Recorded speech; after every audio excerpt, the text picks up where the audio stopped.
18वीं लोकसभा के चुनाव के लिए सेकेंड फेज में 13 राज्यों और केंद्र शासित प्रदेशों की 88 सीटों पर 68.49% वोटिंग हुई। त्रिपुरा में सबसे ज्यादा करीब 79.66% वोटिंग हुई। महाराष्ट्र में 59.63%, बिहार में 57.18% वोटिंग हुई। लोकसभा चुनाव के दूसरे चरण में बिहार की 5 सीटों पर 58.58% वोटिंग हुई। सबसे ज्यादा कटिहार में 64.60% वोटिंग पड़े, तो वहीं सबसे कम भागलपुर में 51% मतदान हुआ। पहले फेज में कम वोटिंग के बाद दूसरे चरण में वोटर्स में उत्साह देखने को मिला। लोकसभा चुनाव 2024 के पहले चरण में 48.23% मतदान हुआ था। उत्तर प्रदेश में दूसरे फेज की 8 सीटों पर 53.57% वोटिंग हुई। पिछली बार 2019 की तुलना में इन सीटों पर 10.11% कम वोट पड़े। 2019 के चुनाव में 1.21% की बढ़त हुई, वहीं वोटिंग 63.68% तक पहुंच गया। आपको बता दें कि अमूमन वोटिंग कम होने पर नुकसान भाजपा को ही ज्यादा हुआ है।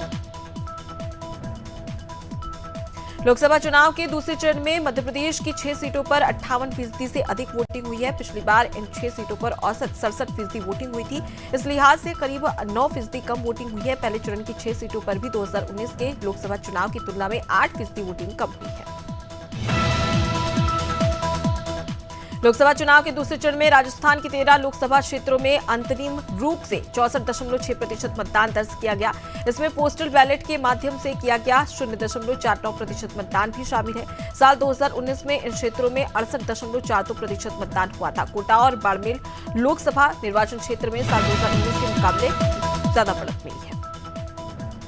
महाराष्ट्र में लोकसभा चुनाव के दूसरे चरण का मतदान समाप्त हो गया, जिसमें अमरावती सहित 8 सीटों पर वोटिंग हुई और मतदान दर 53% रहा। अमरावती में नवविवाहित जोड़ी ने अपने विवाह के तुरंत बाद भी वोट डाला। अन्य जगहों पर लोगों ने गर्मी के बीच मतदान किया और कई लोगों ने अपनी बारी का इंतजार किया। मध्य प्रदेश के मुख्यमंत्री डॉक्टर मोहन यादव ने बड़ा बयान दिया है। उन्होंने कहा कि वोटर्स ने बढ़ चढ़कर बीजेपी के लिए वोट किया। बीजेपी बहुत अच्छी स्थिति में इससे जीतने वाली है। वहीं ईवीएम को लेकर दिए गए सुप्रीम कोर्ट के फैसले पर भी सीएम यादव ने प्रतिक्रिया दी है। उन्होंने कहा कि सुप्रीम कोर्ट का फैसला विपक्ष के मुंह पर तमाचा है।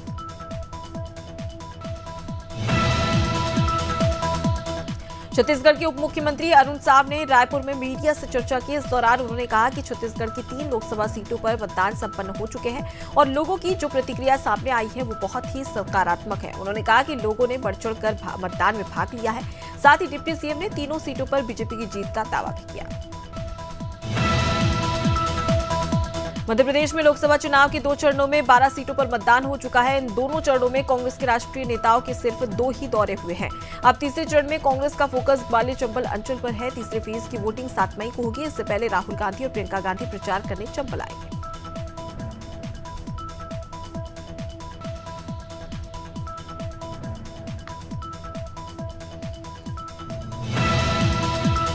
देहरादून से नेता प्रतिपक्ष यशपाल आर्य का बयान सामने आया, जिसमें उन्होंने जंगलों में आग की घटनाओं पर सरकार को घेरा। आर्य ने कहा कि प्रदेश में 67% वन संपदा है, लेकिन इन दिनों ये जंगल धधक रहे हैं, जिससे पर्यावरण का नुकसान होने के साथ ही हमारी बहुमूल्य वन संपदा भी जलकर खाक हो रही है। आर्य ने आरोप लगाया कि सरकार का आपदा प्रबंधन तंत्र पूरी तरह से विफल हो चुका है।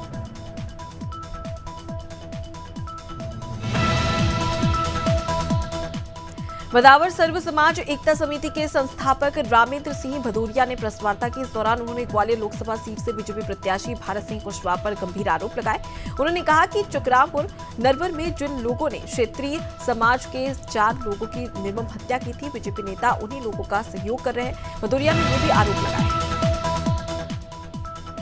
धार के भोजशाला में चल रहे एएसआई के सर्वे का आज 37वां दिन है। आज सुबह 8 बजे एएसआई की टीम मजदूरों के साथ सर्वे के लिए भोजशाला पहुंची। 29 अप्रैल को archaeological survey of India high court में अपनी रिपोर्ट पेश करेगी। कल भोजशाला में गर्भगृह के सामने जो 8 पॉइंट चिन्हित किए गए हैं, उनमें से 5 पॉइंट में से 3 दीवारें नीचे की ओर जाती दिखाई दी। हरदोई में एक युवक ने अज्ञात कारणों से फांसी लगाकर आत्महत्या कर ली। सूचना मिलते ही पुलिस मौके पर पहुंची और शव को कब्जे में ले लिया। फिलहाल पुलिस पूरे मामले की जांच में जुट गई है। मामला पाली थाना क्षेत्र का है। बताया जा रहा है कि मृतक युवक की पत्नी की पहले ही बीमारी के कारण मौत हो चुकी है, जिसके बाद युवक शराब का आदी हो गया था। उन्नाव में गोली लगने से एक युवक घायल हुआ। घायल युवक को परिजन ने सीएचसी में भर्ती कराया, जहां प्राथमिक इलाज के बाद उसे ट्रॉमा सेंटर लखनऊ रेफर कर दिया। इधर परिजन का आरोप है कि बदमाश ने घर में घुसकर फायरिंग की और लाखों की नकदी और जेवर लेकर फरार हो गए। फिलहाल पुलिस मामले की जांच में जुट गई है।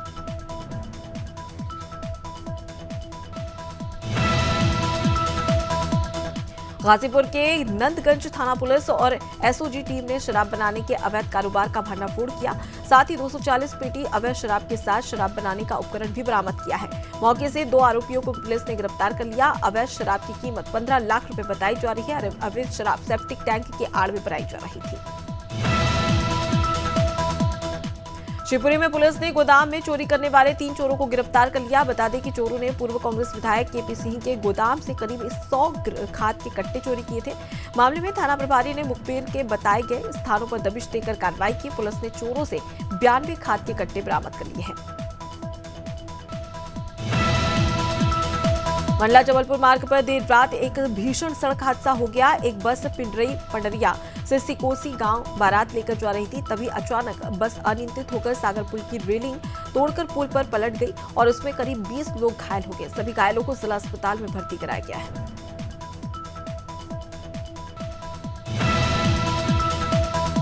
सिवनी में तेज रफ्तार का कहर देखने को मिला। घटना छपारा थाना क्षेत्र की है, जहां आज सुबह अज्ञात ट्रक ने एक कार को टक्कर मार दी। टक्कर इतनी जबरदस्त थी कि हादसे में कार सवार 2 लोगों की मौके पर ही दर्दनाक मौत हो गई। वहीं कार सवार एक व्यक्ति बुरी तरह से घायल हो गया। सूचना मिलते ही पुलिस मौके पर पहुंची और दोनों शवों को कब्जे में लेकर पोस्टमार्टम के लिए भेज दिया है।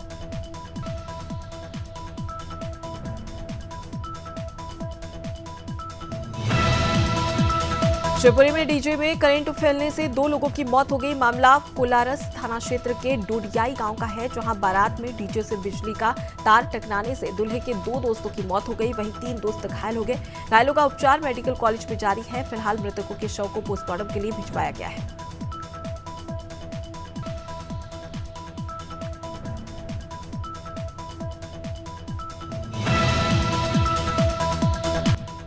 परसवाड़ा में एक महिला की थ्रेसर मशीन के शाफ्ट फंसने से मौत हो गई। आपको बता दें कि पूरा मामला लामता थाना क्षेत्र का है, जहां ग्राम टाका बर्रा का बताया जा रहा है पूरा मामला, जहां पर महिला गेहूं की पिसाई थ्रेसर मशीन से कर रही थी। इसी दौरान यह हादसा हो गया। फिलहाल पुलिस मामले की जांच कर रही है। बिहार के बोधगया में विदेशी महिला के साथ लूट की घटना हुई। जापानी महिला यूको मोमोज अपने देश जापान जा रही थी। उसी दौरान 4 अज्ञात लुटेरों ने लूट की घटना को अंजाम दिया। अज्ञात लुटेरे नकदी समेत 2 लाख येन लेकर भाग गए। आपको बता दें कि पुलिस अब मामले की जांच में जुट गई है। गाजीपुर में थाना कोतवाली पुलिस सहित क्राइम ब्रांच की टीम ने हत्या के प्रयास के मामले में 2 अभियुक्तों को गिरफ्तार किया। इनके कब्जे से एक अवैध पिस्टल 32 बोर और 2 जिंदा कारतूस 32 बोर बरामद की है, जिसकी जानकारी शनिवार को प्रेस वार्ता कर एसपी ओमवीर सिंह ने दी, जिसमें पूछताछ करने पर अभियुक्त अक्षय कुमार ने बताया कि उसने गांव प्रधान समझकर दूसरे को गोली मारी थी। गाजीपुर में सर्विलांस पुलिस की संयुक्त टीम ने अंतर्राज्यीय मादक पदार्थ की अवैध तस्करी करने वाले एक अभियुक्त सैफुद्दीन को गिरफ्तार किया है। पुलिस ने अभियुक्त से 525 ग्राम मादक पदार्थ हेरोइन जब्त कर ली, जिसकी अंतर्राष्ट्रीय कीमत लगभग 1 करोड़ रुपए बताई जा रही है।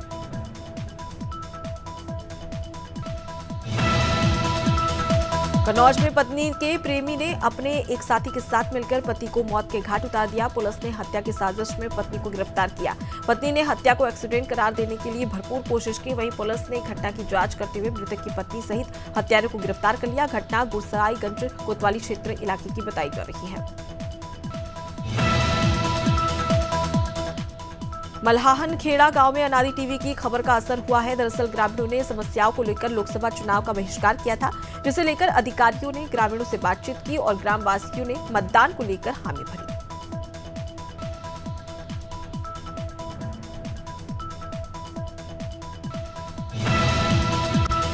पूर्व सांसद धनंजय को जौनपुर जिला जेल से बरेली ट्रांसफर किया गया। कड़ी सुरक्षा के बीच धनंजय सिंह बरेली के लिए रवाना हुए। हाईकोर्ट में धनंजय की क्रिमिनल अपील पर फैसला आना था। आपको बता दें कि नमामि गंगे के प्रोजेक्ट मैनेजर अपहरण और रंगदारी के मामले में जौनपुर की एमपी एमएलए कोर्ट ने धनंजय को 7 साल की सजा सुनाई थी। जयसिंहनगर के सरखड़ी गांव में भीषण सड़क हादसा हो गया। जानकारी के मुताबिक जयसिंहनगर से रेत से भरा डंपर आ रहा था। इस दौरान डंपर अनियंत्रित होकर पहले विद्युत ट्रांसपोर्ट से टकराया और ट्रांसफार्मर से टकराने के बाद खंभे सहित सामान टूट गया। वहां पर खड़ी मोटरसाइकिल चकनाचूर हो गई। घटना के बाद डंपर चालक भाग निकला। गुस्साए लोगों ने सड़क पर जाम लगा दिया। महोबा के गुल्लाखुड़े में पानी की किल्लत से लोग परेशान नजर आ रहे हैं। ग्रामीणों ने लगातार शिकायत की है और लगातार अधिकारियों के ऑफिस के चक्कर लगाने को भी मजबूर है। लगभग 1 दर्जन से अधिक ग्रामीणों ने नमामि गंगे के ऑफिस पहुंचकर एसडीएम को शिकायत पत्र दिया और पानी की किल्लत को दूर करने के लिए गुहार लगाई, लेकिन अब तक समस्या का समाधान नहीं हुआ है। मंडला के बिचाडांडी थाना क्षेत्र के जादू टोना के शक में एक युवक की हत्या का मामला सामने आया है। दरअसल ग्राम कोहानी निवासी आरोपी जोरा यादव ने गांव के ही एक लब्बू सिंह की जादू टोना के शक में लाठी डंडों से पीट कर हत्या कर दी और मौके से फरार हो गया। फिलहाल पुलिस आरोपी की तलाश कर रही है।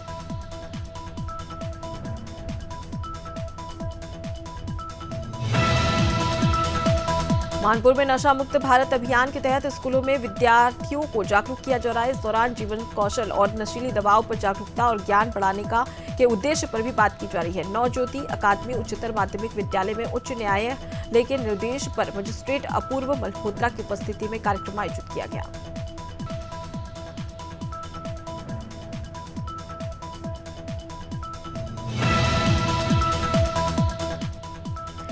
मिर्जापुर के जमुई अहरोरा मार्ग पर बड़ा हादसा हो गया। दरअसल 4 पहिया वाहन में देर रात बारात से 5 लोग घर लौट रहे थे। इस दौरान गाड़ी पलटने से हादसा हो गया, जिसमें से 3 लोग गंभीर रूप से घायल हो गए और एक की दर्दनाक मौत हो गई। मौके पर पुलिस पहुंची और साथ ही शव को पोस्टमार्टम के लिए भेज दिया गया है। सूरजपुर पुलिस ने 444 स्थायी और गिरफ्तार वारंटियों को पकड़कर न्यायालय में पेश किया। आगामी लोकसभा चुनाव के मद्देनजर अपराधों की रोकथाम के लिए वरिष्ठ पुलिस अधीक्षक ने वर्षों से फरार चल रहे वारंटियों को पकड़ा है, जिनके विरुद्ध गंभीर अपराध सहित विभिन्न धाराओं के तहत अपराध पंजीबद्ध थे।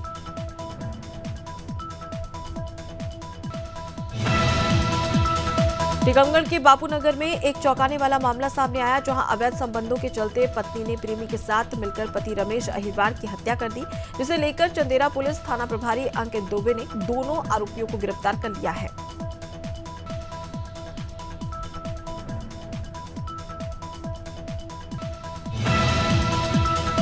विधानसभा अध्यक्ष नरेंद्र सिंह तोमर के बंगले के बाहर सड़क हादसे में युवक की मौत के बाद आक्रोशित परिजनों ने सड़क पर शव रखकर विरोध प्रदर्शन किया। परिजन मुआवजे और सरकारी नौकरी की मांग पर अड़े हुए हैं। कल दोपहर ड्यूटी से लौटते समय बाइक से टकराकर सरमन बाथम की मौत हो गई थी। हादसा विधानसभा अध्यक्ष नरेंद्र सिंह तोमर के बंगले के बाहर हुआ था। दंतेवाड़ा जिले के अरुणपुर थाना क्षेत्र के नक्सलियों ने कांग्रेस नेता और पूर्व जनपद सदस्य योगा पोडियाम की हत्या कर दी है। जानकारी के मुताबिक सादे कपड़े में 8 से 10 नक्सली उनके घर पहुंचे और परिवार वालों के सामने उनकी हत्या कर दी। वारदात को अंजाम देकर नक्सली मौके से फरार हो गए। घटना की खबर मिलते ही पुलिस के जवान मौके पर पहुंचे और क्षेत्र में सर्चिंग शुरू कर दी। गरियाबंद में प्रशासन की सक्रियता के चलते शांतिपूर्ण तरीके से मतदान संपन्न हुआ। आपको बता दें कि नक्सलियों ने चुनाव के 3-4 दिन पहले कई स्थानों पर बैनर पोस्ट लगाकर चुनाव बहिष्कार की बात कही थी। विशेष बात यह रही कि यहां पोलिंग बूथ में लगभग 80% मतदान हुआ है।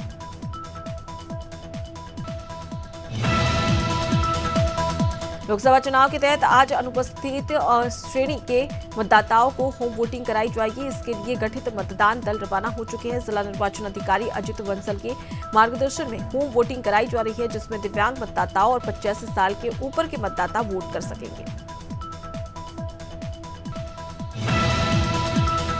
जबलपुर के आधारताल थाना क्षेत्र में स्थित रजा मेटल कबाड़ खाने में 25 अप्रैल को भीषण ब्लास्ट हुआ, जिसकी जांच करने दिल्ली से एनएसजी की टीम पहुंची। एनएसजी की टीम ने जिला प्रशासन और पुलिस टीम के साथ मिलकर घटनास्थल की जांच की, जहां जांच के दौरान कबाड़ खाने में सेना के स्क्रैप में बमों के स्क्रैप भी पाए गए।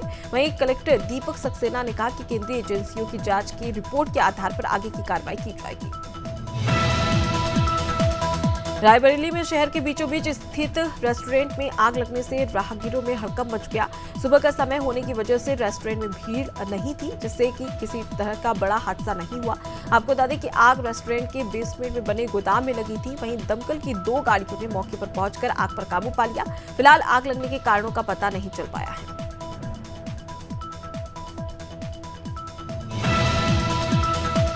बिलासपुर संभाग के शिक्षा अधिकारी आर आदित्य ने कोरबा में डीईओ, बीओ और बीआरसी के साथ बैठक की। बैठक में उन्होंने विभाग के कर्मचारियों को बच्चों की पढ़ाई को लेकर दिशा निर्देश दिए।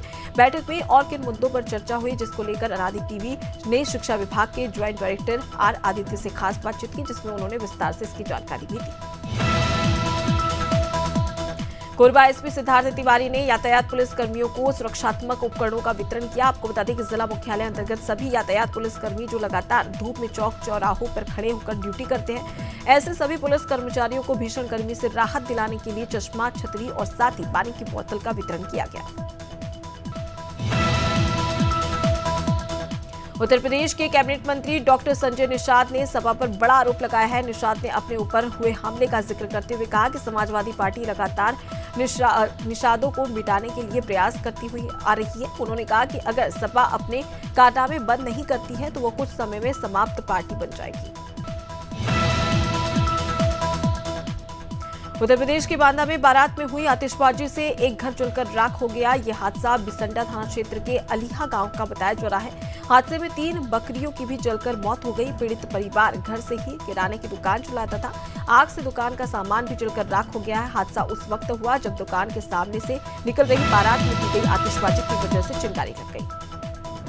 भदोही के कोइरोना थाना क्षेत्र स्थित रामकिशनपुर बसही गांव में इस मामला सामने आया, जहां पत्नी की विदाई कराने को लेकर हुए विवाद के बाद दामाद ने सास को गोली मार दी। सास को गंभीर हालत में अस्पताल में भर्ती कराया गया। फिलहाल पुलिस ने आरोपी दामाद के खिलाफ मुकदमा दर्ज कर लिया है, साथ ही आरोपी की तलाश शुरू कर दी है। ग्वालियर के बहुड़ापुर थाना क्षेत्र के शातिर चोरों ने सोने घर में लाखों रुपए के जेवरातों की चोरी कर ली। चोरी की पूरी घटना सीसीटीवी कैमरे में कैद हो गई। शिकायत के आधार पर पुलिस ने अज्ञात चोरों के खिलाफ मामला दर्ज कर आगे की जांच शुरू कर दी है। बता दें कि मोतीझील इलाके के न्यू श्रीराम कॉलोनी निवासी जय सिंह होडिलिया के सोने घर में चोरी की घटना को अंजाम दिया गया।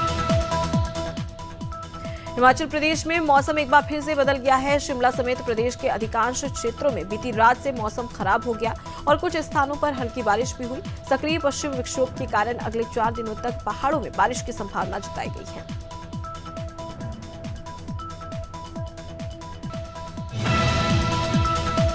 बिहार में फिलहाल अगले 1 हफ्ते तक गर्मी से राहत नहीं मिलने जा रही है। राजस्थान से आ रही उत्तरी पछुआ शुष्क गर्म हवा और कड़ी धूप की वजह से आज भी प्रदेश के कई जिलों में भीषण गर्मी और लू की चपेट देखने को मिली। अगले 3 से 4 दिनों के दौरान अधिकतम तापमान में 2 से 4 डिग्री बढ़ोतरी को देखने को मिल सकती है। साथ ही मौसम विभाग ने प्रदेश के 21 जिलों में लू चलने की बात भी कही है।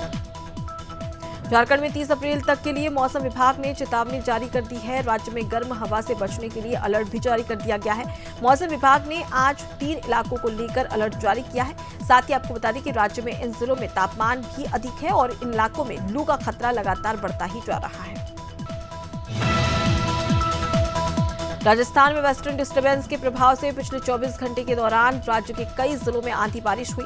बरसात और आंधी के कारण इन जिलों में तापमान करीब 2 से 3 डिग्री सेल्सियस तक गिर गया। मौसम विशेषज्ञों के मुताबिक आज से अगले 4-5 दिन तक प्रदेश में मौसम साफ रहेगा।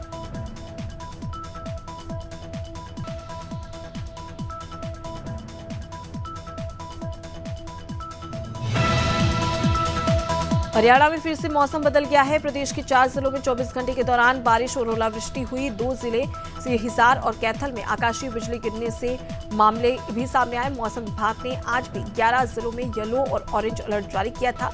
मौसम विभाग ने कहा है कि ऑरेंज अलर्ट वाले जिलों में गरज चमक के साथ बारिश और ओलावृष्टि के आसार हैं।